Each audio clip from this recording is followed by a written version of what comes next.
Ready? I think the Mass Effect series exponentially decreases in quality with every entry. Now, I realize that sounds like the opinion of someone who played the first game when they were young enough to feel enjoyment, struggling to move on, but I had no interaction with the series until a couple of years ago. And look, my criticisms are a bit conceptual. You know, maybe you're happy with space shooting alien sex simulator for idiots, and that's fine. That's just not of interest to me. So to recap, Mass Effect 1 was a groundbreaking RPG about stopping an ancient evil from entering our galaxy to destroy it. Mass Effect 2 was a much more polished game about making some friends while the ancient evil's still on their way in the background, but in the meantime there's some other guys or something. And then Mass Effect 3 is a game about being so cool and shooting big robots. Now, I really liked Mass Effect, but halfway through the third game, I couldn't take it anymore, and I had to give up. Of course, the big backlash at the time was about the ending of Mass Effect 3, but I didn't even get to the ending of Mass Effect 3. So I think often when you have a mass backlash like that, it's a good indicator that something is wrong, but it's not necessarily the best indicator of what is wrong. And this is kind of a good general rule about feedback and focus group testing. Everyone knows when something's not working for them, and we're all quite media literate, so we can form some ideas of what some problems could be. But the ideas that rise to the top are just going to be the most widely accessible ones, and it's pretty rare that the most accessible ideas are going to exactly overlap with what the actual problem is. For example, the ending's a letdown. That's fine, right? That makes sense to everyone. But maybe the problem lies in a drift between the player and the character and in between the discrete narrative sections.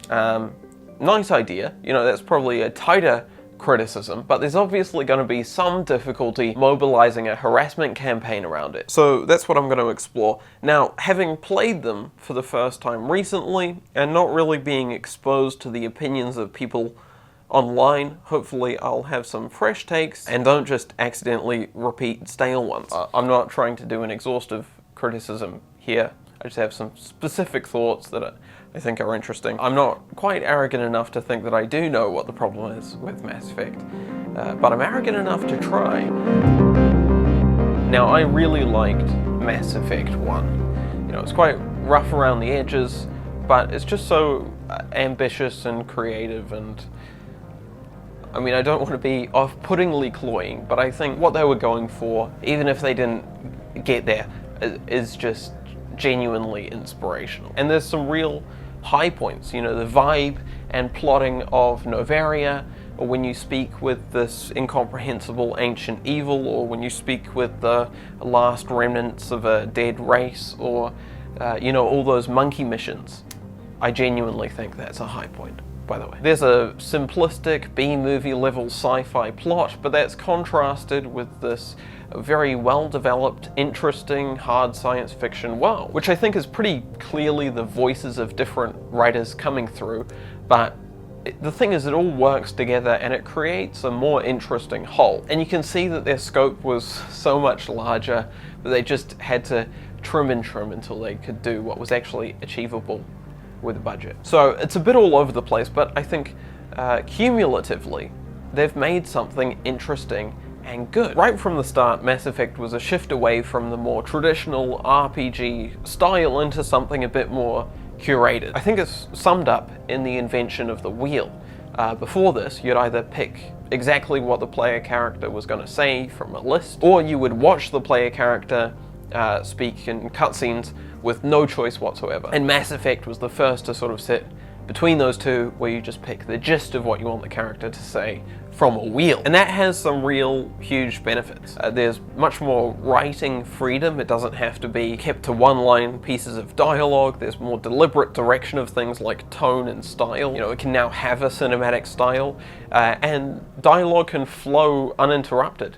You no longer have to wait for you to read all the options. So it's a really novel way to approach this, and it allows for a lot of interesting creative possibilities. Of course, that's all gone wrong now. But there is a cost. There's now just inherently a disconnect between the player and character. Maybe a not so obvious drawback of the wheel, unless you've played a game with it, in which case it is immediately apparent, is that sometimes you have no idea what dialogue you're picking, and once the character starts speaking, it immediately pulls you out. Of course, the flip side of that is they can use that element of surprise to make your character say something cool. Superimpose cool. And with this new style, there's just less choices, less often, and they're less impactful. Now, I should clarify what I mean by impact, because this story hinges on Shepard being the super powerful individual whose every decision affects reality. And they famously put a lot of effort into having your choices mechanically impact the world. You know, choosing a bit of dialogue over here changes what character shows up over here. Some people think they could have done things differently, gone further with that or whatever.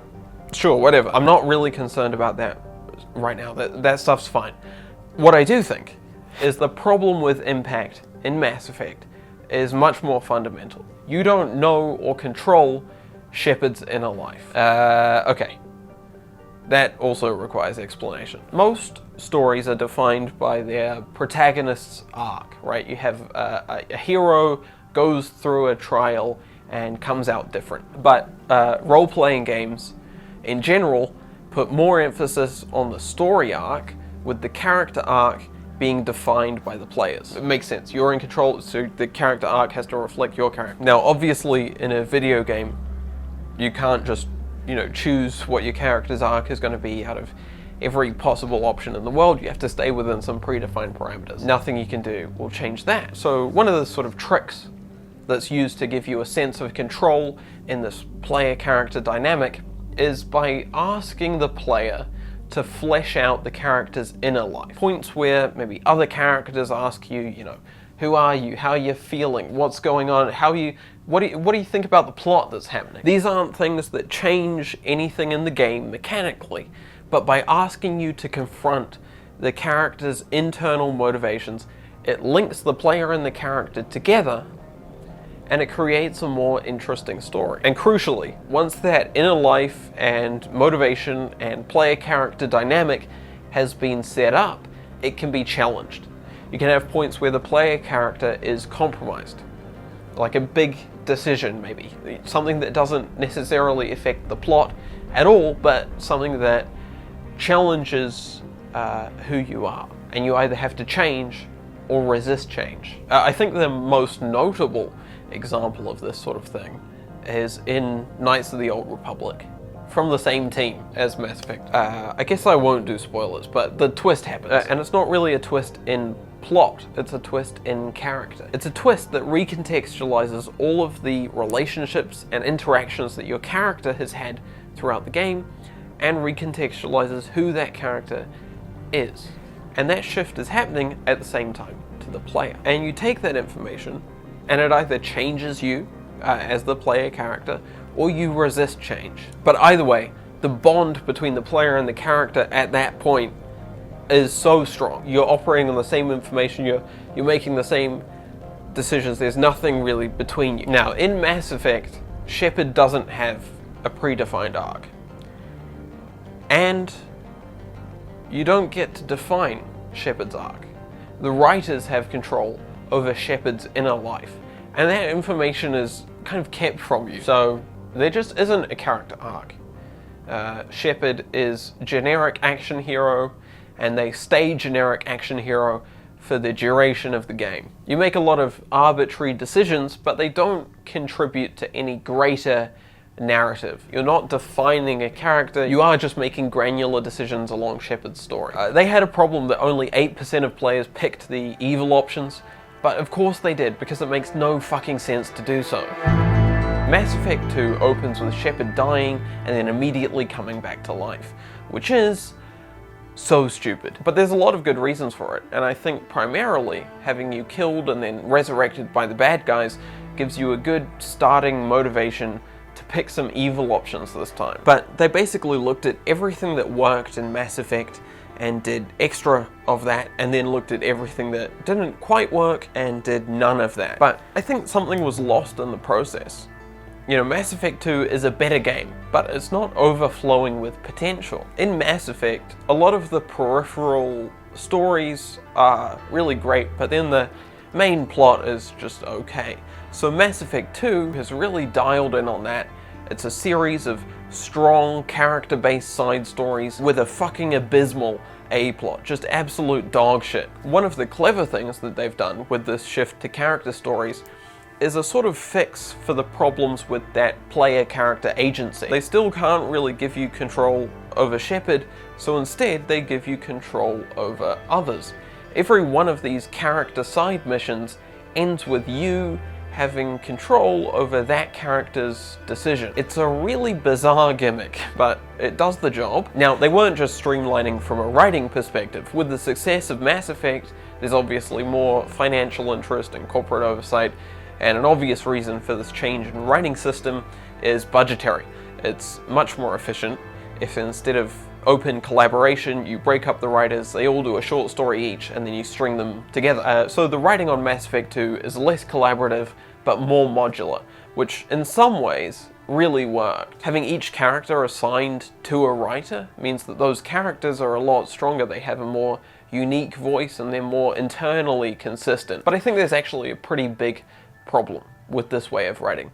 Obviously, as you change writer, the tone and style and thematics drastically change. So mission to mission, the story being told in Mass Effect 2 is all over the place. While the first game had the voices of different writers poking through, it definitely came together to form a single story. I don't feel the same about Mass Effect 2.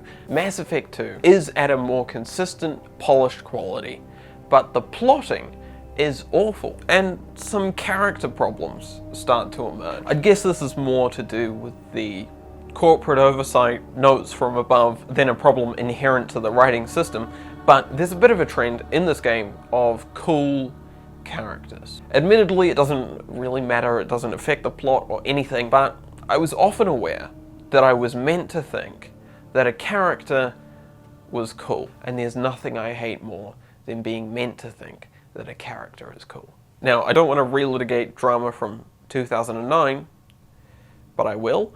The big reason for the shift in quality over the Mass Effect trilogy is a staffing change. Development started on Mass Effect 2 with all 6 writers from the first game.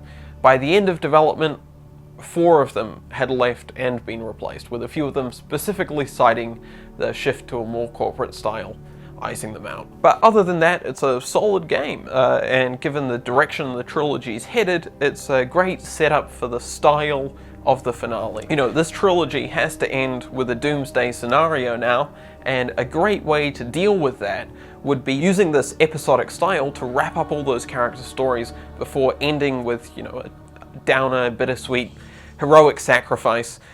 Seems to me like the perfect solution to a tough problem. But Mass Effect 3 was not like that at all. It's been streamlined even further with like a linear narrative. You can go entire scenes without being presented a dialogue choice. One of the original tenets of Mass Effect was that despite this new style, the player would always be in control. By Mass Effect 3, it's definitely the writer's story. So we now have a bland protagonist with no arc, and you don't even get to control them. It might not matter if there was some solid plot to latch onto, but they've continued that writing system of Mass Effect 2, where they break up the writers, they each write a little story and then they string them together. But where Mass Effect 2 was doing that with character stories, Mass Effect 3 is doing that with the main plot. But it's not only internally inconsistent, it's inconsistent with everything that came before. Mass Effect 1 had a great world, right? The central plotting and thrust of it was okay, but it was all the elements around that, from the planets to the people, the characters, the side missions, the random factoids, the music, all of that worked in tandem to support the story. I think it is a great story world, but I would differentiate that from world building, because I think that world building is the death of culture. It's great in a story if the writers have thought about the background, if there's some logic to it, and they've woven that in to support the narrative. But once you start trying to explain the world for the sake of it, you're not telling a story anymore. You're just taking on an impossible piece of cataloging. And that's what Mass Effect 3 does. It's no longer about telling the story of Mass Effect. And how could it be? You know, the people who were telling that story aren't involved anymore. So with nowhere else to go, it became a sad library of fan fiction. A game about giving unneeded context to things that were intentionally and tastefully left vague. But maybe the worst of Mass Effect 3's crimes was the predictable and rampant outbreak of cool characters. And I hate cool characters. Now, this has been mostly a criticism of the writing, but I don't blame the writers, any of the writers at all. I have to imagine that the worst of Mass Effect 3, it seems the sort of thing that you would get as a note, not the sort of thing that you would put in because you were really inspired about it. And notes suck. Sometimes they're a good indicator that something could be cooler, but they're never a good indicator of what should be cooler. And with the state of the industry, contracted video game writing work seems to be one of the bleakest writing jobs available. And in spite of that, you know, even Mass Effect 3 hits some real high notes. So I really see there being two problems with the Mass Effect series. The first is in this new style. Being the pioneer of this new cinematic, semi-curated style, there were some teething issues. And those teething issues got exacerbated over time. But I think those are issues that have been worked out now. And the other problem is there's no protection for writers or workers in the games industry. And that's a problem that's ongoing, and as long as it is ongoing, I expect every following entry in the Mass Effect series to be arse. Ultimately, what's the point of this video? I've been meaning to make a Mass Effect video for a while, and I thought while people are talking about the Legendary Edition, I'd just throw together a little something. Though I'll actually probably release it too late to receive the benefit of any temp-hold engagement. Sorry if this has been a little sloppier than usual. I haven't subjected this to the usual level of quality control. I wouldn't trust any of the facts in it. But yeah, I think everyone should give Mass Effect a go. It's a very influential game, and even the problems with it are weird and interesting. And it was a great start that could have easily gone in the wrong direction, and then it did. Anyway, that's the video. Thanks for bearing with us. Bye.